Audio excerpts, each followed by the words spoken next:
Hi guys, Elmarie from Worcester, Western Cape, South Africa. I am recording from my craft room, which has not been quite set up, but at least the painting is sitting on the chair. It's supposed to be hanging, but okay, never mind.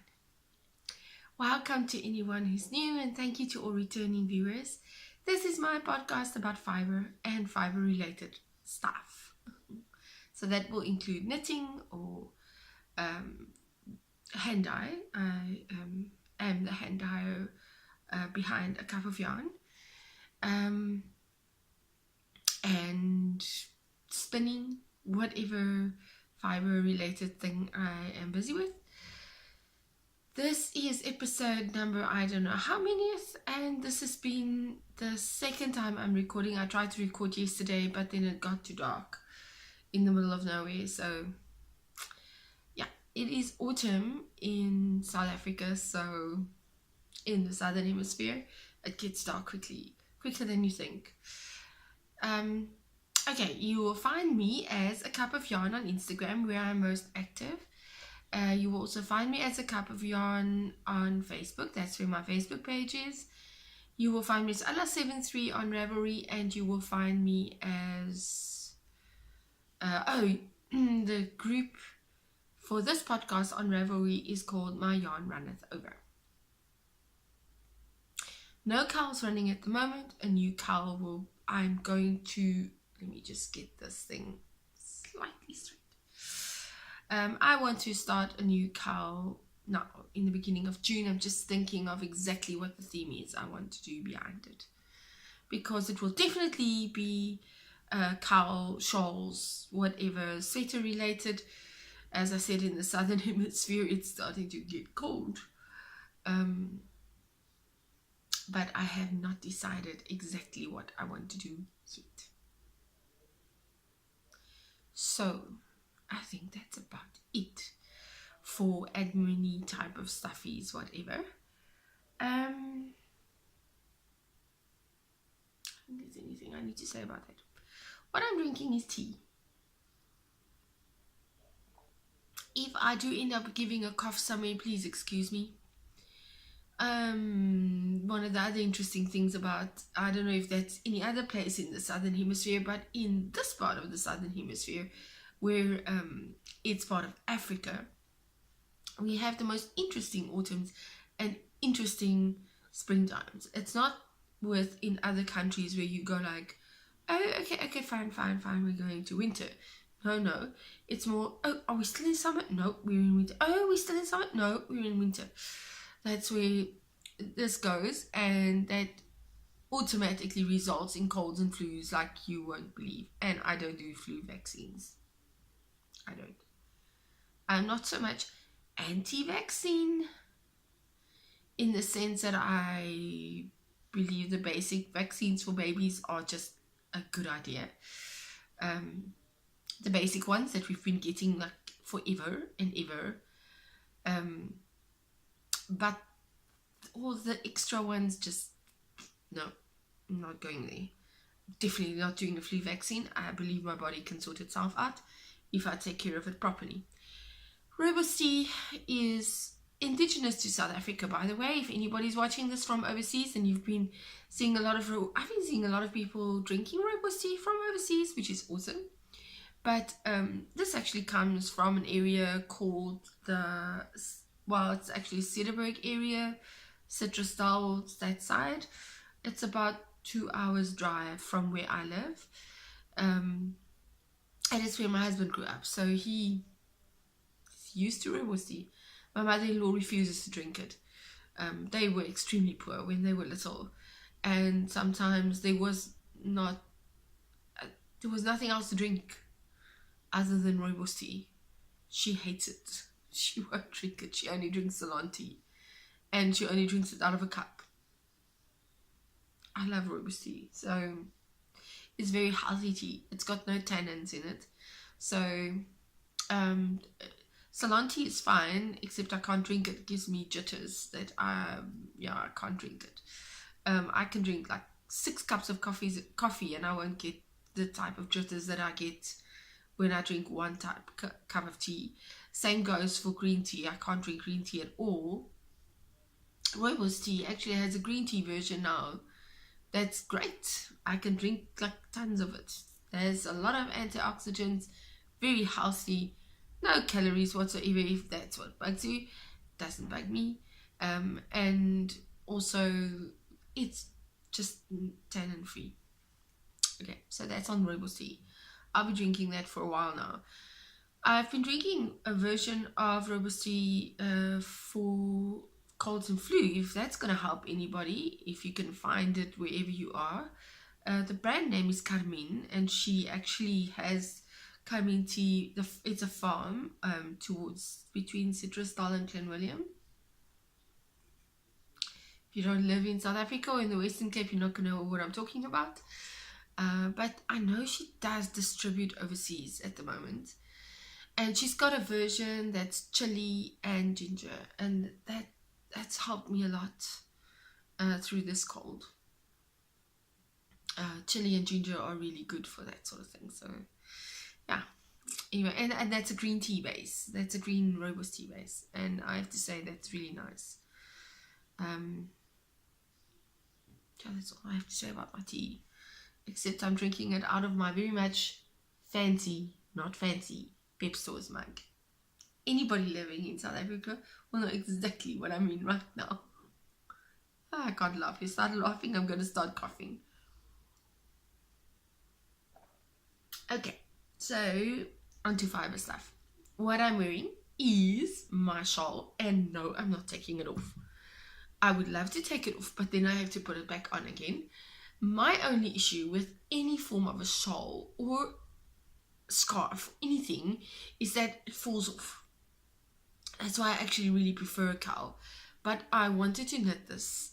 This is just the starter pattern, was just a plain liner shawl. You'll see if I do it like this. See? So I just started with a plain liner shawl. Liner shawl is just a very simple asymmetrical shawl. It's a free pattern on Ravelry. I'll put the link down below again. I've done it like a million times, but you'll see it's just got one increase side. This is the increase side, and it gives like nice eyelets. Okay, I'm looking like a bit of a bandit. You see there's eyelets over there, and on this side it's just knit two together. So you've got two increases on this side and one decrease on that side. Because I knew I was going to get bored. Oh, by the way, it's supposed to fit with this my day hat, which sorry guys, I'm just gonna have to excuse me for that. You see that? It's my day color work hat. It's not cold enough to wear a hat right now. But these are the same colors that I used on this one. It is so interesting how the colors, it's exactly the same colors, the same dye lot really, but the colors come out differently with the stitch pattern. It's so interesting. You see, that's how they look on the color work. This is the Day On hat by Caitlin Hunter. I'll put the link for the pattern down below, but it is a paid for pattern. I love this pattern. I'm definitely gonna make some more of them for myself. Absolutely, I have to say Caitlin Hunter's patterns are really very easy to follow for me. I think, I mean, to each his own, but I like her patterns. I understand them. A lot of the other designers' patterns, I love the pattern, it's beautiful, but I don't understand the pattern, and there aren't a lot of tutorials. Usually with a paid for pattern, there's not a tutorial available for that pattern on YouTube that sort of takes you through the entire process. One of the designers, I have to say this, though, there's a crochet designer, South African woman, that does the most beautiful designs, and she's found a very clever way of doing YouTube tutorials full YouTube like step-by-step YouTube tutorial. There's a link for a YouTube tutorial on the pattern when you pay for it, and that a link sends you to YouTube, but you need like a code to actually get in because it's completely closed. So you can't just go and use the tutorial if you have not paid for the pattern, and I think that's a brilliant idea.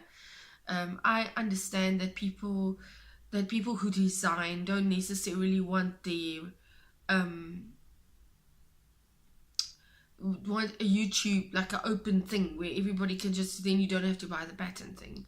But I think that's brilliant. And to go from the perspective that but someone's just going to share it with someone else, you know what, someone might just share your pattern with someone else. So I think that's a brilliant idea.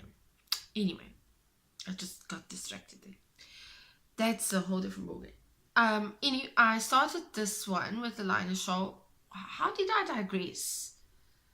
Good grief. Okay, I started this out with the liner shawl and I knew I would get bored, so I decided to fade in the colors, as you'll see.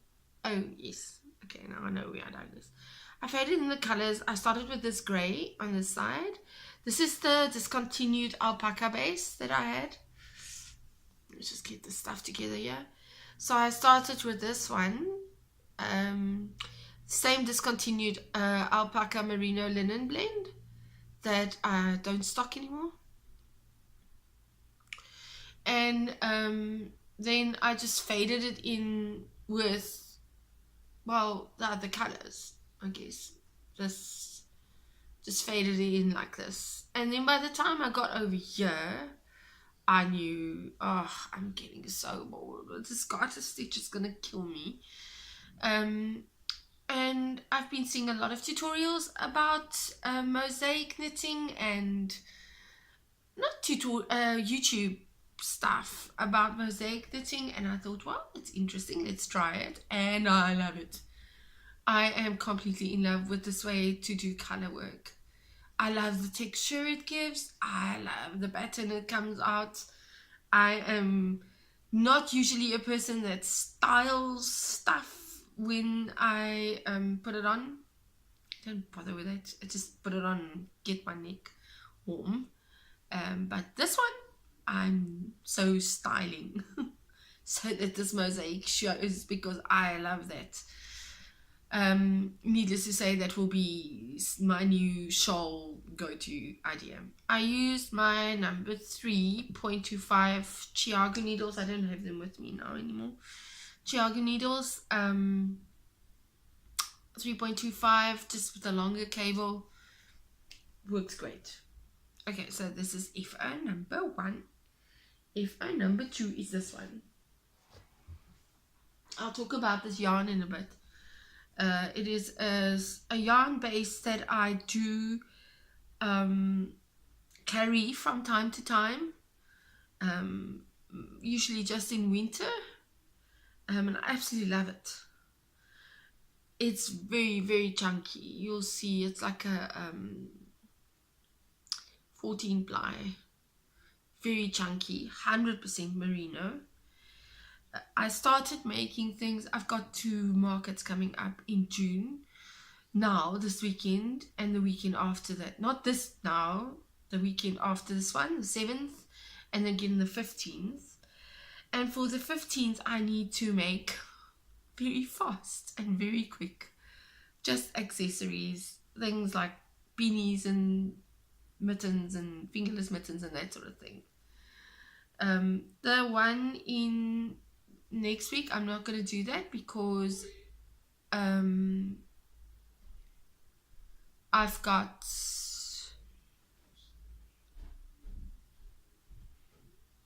that's my husband moving around. Just hold on a moment.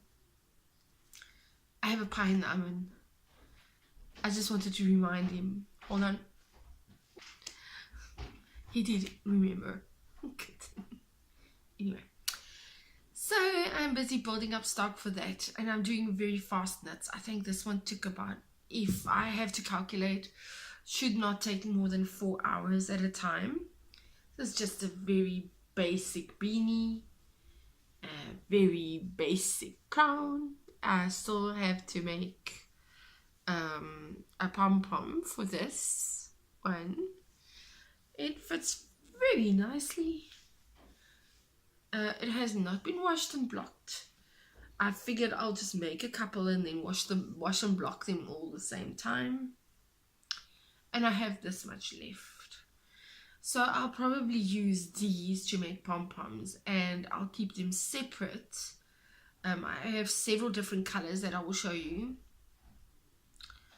I'll just keep them separate and make pom-poms, and people can choose their pom-pom that they want, if they want a pom-pom, because not everybody likes pom-poms. I don't like a pom-pom, so I'll make the pom-poms and people can buy it if they want to. So this is now FO number 2. Really not very simple. It's a 1x1 rib. I use a 6.5 circular needle, cheap one, yucky one, but never mind, I got it. So I used it, and 7mm circular needle. It's also 16-inch, 40 centimeter, both of them. For the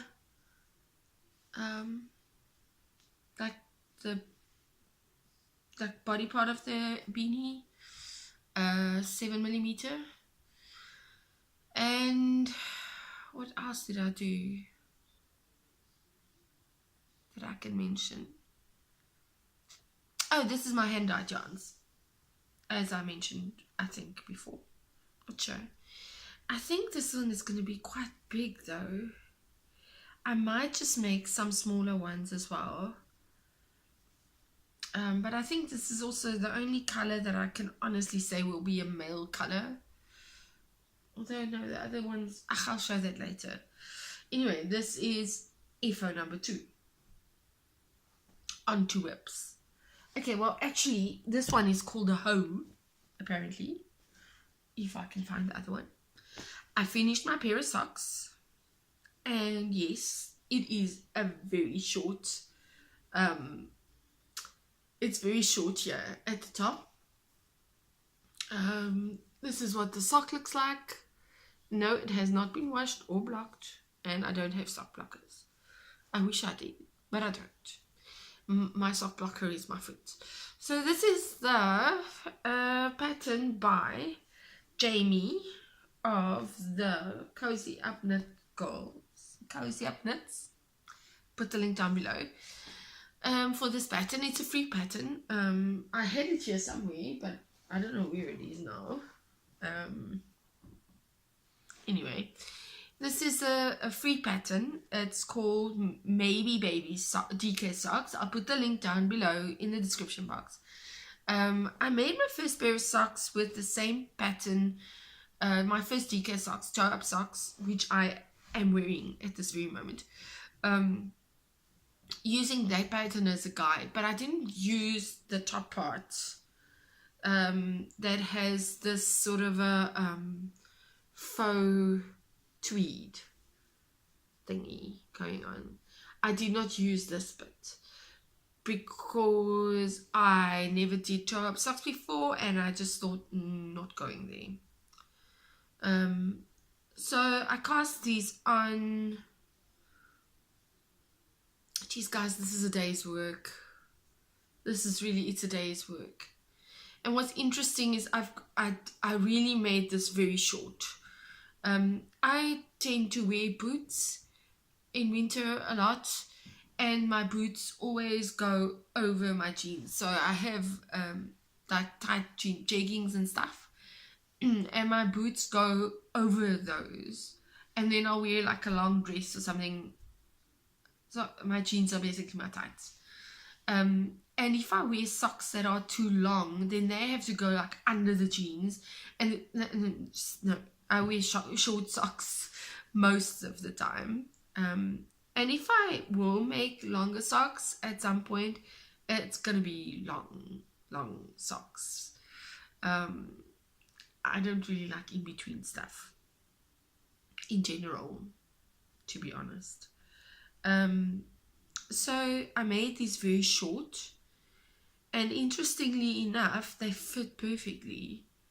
They fit over my ankle bone. Yeah, that little bony thingy sitting there. They actually go over it, so it doesn't look like it would. Anyway, it's just in the back, there's like a 2x2 rib. That's what the pattern calls for. The front side is still part of the tweed, which is very interesting actually. I used the heel is just a German short row heel. That's what it looks like. I think my next cast on will probably be with a few less stitches. So I use a Turkish cast on. Most of the people use the Judy's Magic cast on thing, but that just becomes a bit complicated for me, and honestly it's just toe. It's gonna be my shoe. No one's gonna notice it. It just needs to keep my feet warm, which this will most definitely do. I cast on the second one. I'm busy with the second one. I'm now on row. Yes, I use a row counter 10, and I need to be at round 55 before I can actually get to the heel. And I am so hoping and praying that my yarn will be enough. If it is not enough, I do have a color, pretty much that shade, that I'll just continue with. But it should be enough. I think this is enough for this. I don't know. I'll see. I've got a green as well that I can use. Got this one. Again, this is a sock. It's underneath my shoes. No one's gonna notice it. So to be honest, I might next time though use contrasting cuffs and toes and heels.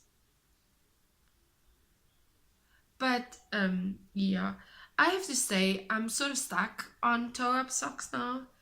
In the beginning I found them very complicated, but I found them very complicated, I realized later, because firstly I was looking at people doing 2 at a time, which at that stage I just couldn't do.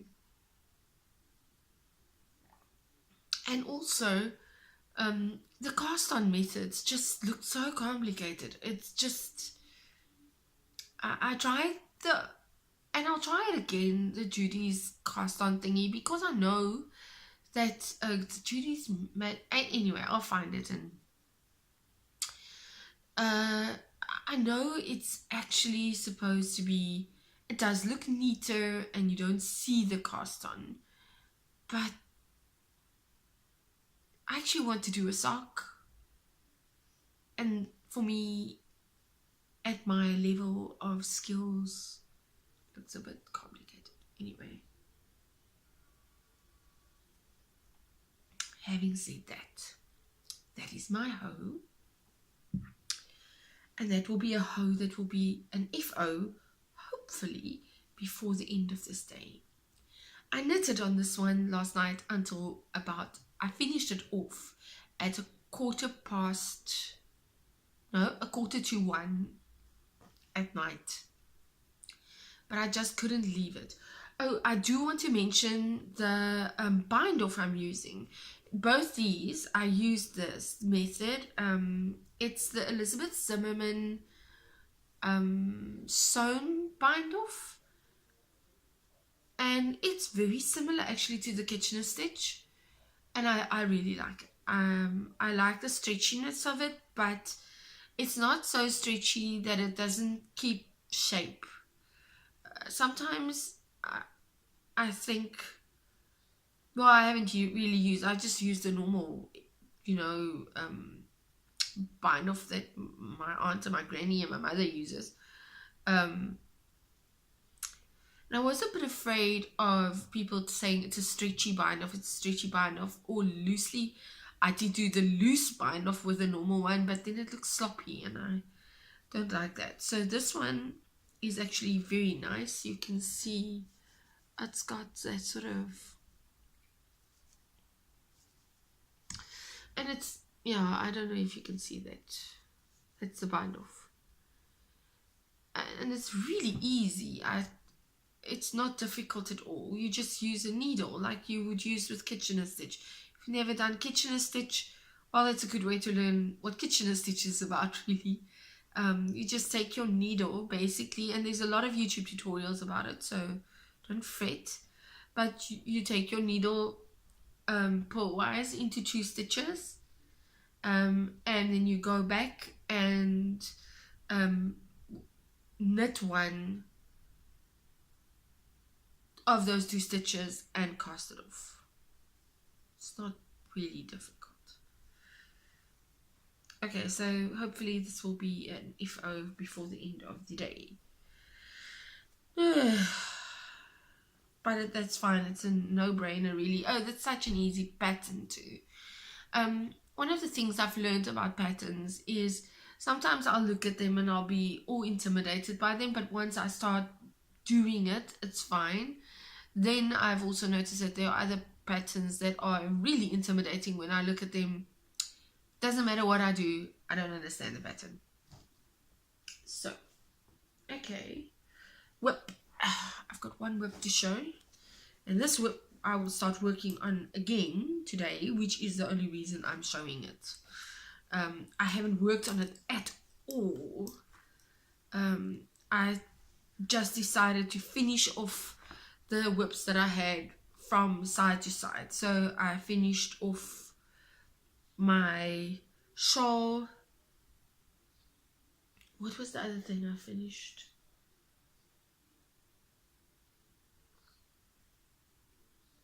What was another thing I finished that I can't even remember what it was, but I just decided that I'm so going to just finish stuff off now. So this is just a very plain flax sweater, Tin Canet's flax pattern. Again, I'll put the link down below. I did separate the sleeves and I am on the body now.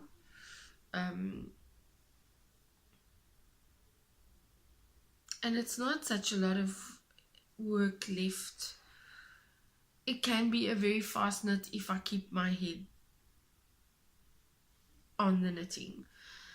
I am alternating skeins. I'm using my own hand-dyed yarns. They're all my own hand-dyed yarns. Honestly, that's what I use. I know that sounds terrible, but most of them are my own. These 2 colors, yes, it is messy in here. It's what I'm using now. For the top, the yoke, I used this color,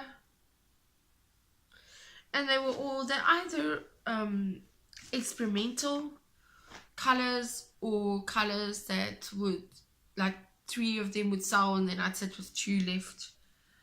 I think with this one actually I kept 2. I kept some of them for myself. I am doing the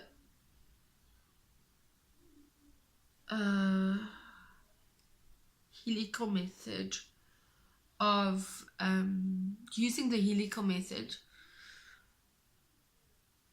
of I can't think of what I wanted to say. Yeah, well, I'm taking one color and then taking the next row another color, but I'm thinking that's kind of silly here. It's not like it's one color. It is a variegated. So I'm not so sure if that's really clever. But whatever. I'm gonna finish that sock and start knitting on this. And in the meantime, I'm gonna cast on stuff for the market that's like 4 hours work at a time. So, oh, that's right, alternating skeins. I am alternating skeins, but I'm thinking it wasn't really necessary in this case, but who knows. I don't know why this bugs me now, but it does, so I'm just gonna Anyway, all of them are also sleeping in bags that I made. So this is the Aldi bag. Alright. That is whips. As I said, I'm finishing these socks today. Then I'm going to be casting on for the markets. The colors I have for that are these colors. Except for the grey one that I already showed. I have these three. Of the grey one, I only have one left. I don't know how I dyed this up. But these are the 4 colors that I have. And I originally thought I'm going to put them up in the shop. I'll show you the DK colors that I dyed up as well. And I did say I was going to put them in the shop. And then I came to the realization that I can't. Then I can't do that. I have to have the stock for the markets. And we have, okay, well, I'll tell you about the Fibre Festival in a bit. So these are the colors that I dyed up that I'm going to use for market stuff.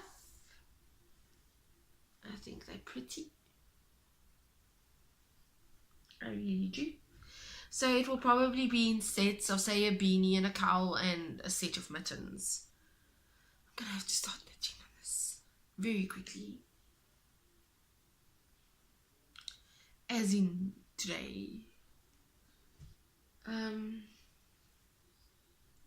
Okay, and then I'm going to show you the DK that I did dye up and will possibly not go into the shop either. I seriously doubt it. I have very limited stock at a time. I only buy in very small amounts. I can only buy in small amounts of yarn at a time and dye them up. And that's basically what I have available. But I'm going to show you the colors. And as I said, I actually really love the colors I came up with. In this case. But I don't think they're going to be part of a shop update. Sorry. As I said, June. 2 in June. And then I've got another big one in August. So, phew, I don't know. I doubt it. I'll talk about that in a minute. Okay, so these are my colors. This is just like a blue. I can't think of what to call this blue. Or what to say what type of blue it is. It is, I started out as a turquoisey color. But now it's almost like a cyan blue, really. That's the color it is. It's just like a cyan blue, a blue. Okay. I've got this gold one. It came out pretty much gold. Green.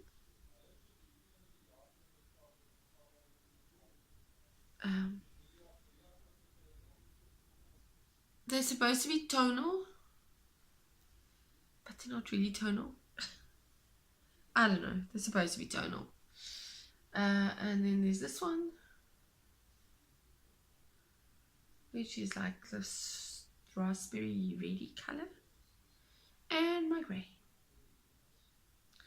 And these are the DK colors. So they will be going with me for the next 2 markets, and whatever is left will be then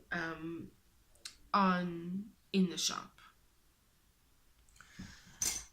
Well, that's it for today. I think there's nothing else really to talk about. The only thing that I can remind you of I will be at the next market in Wacky Wine. The Wacky Wine Festival is actually more of a wine festival, but we will be there at the stalls.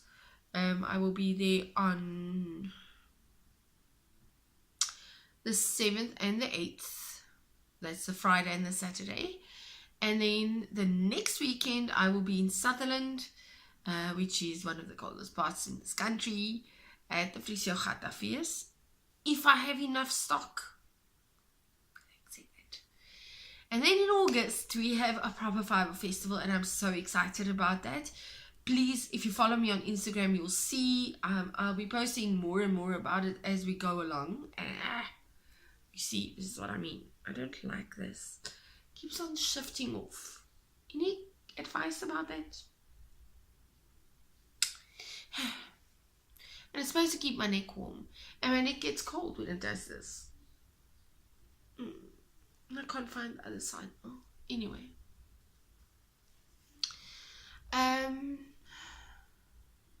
Oh, the Fibre Festival in Cape Town. I'm so excited about that. It's a proper Fibre Festival.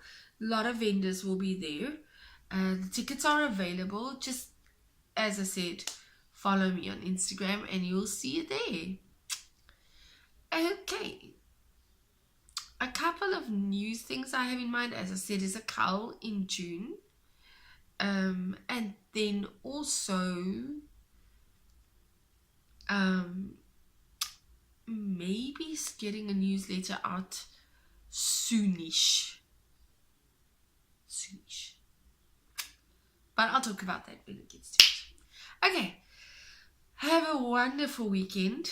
It is Thursday today, if I'm not mistaken. I don't always keep track of time.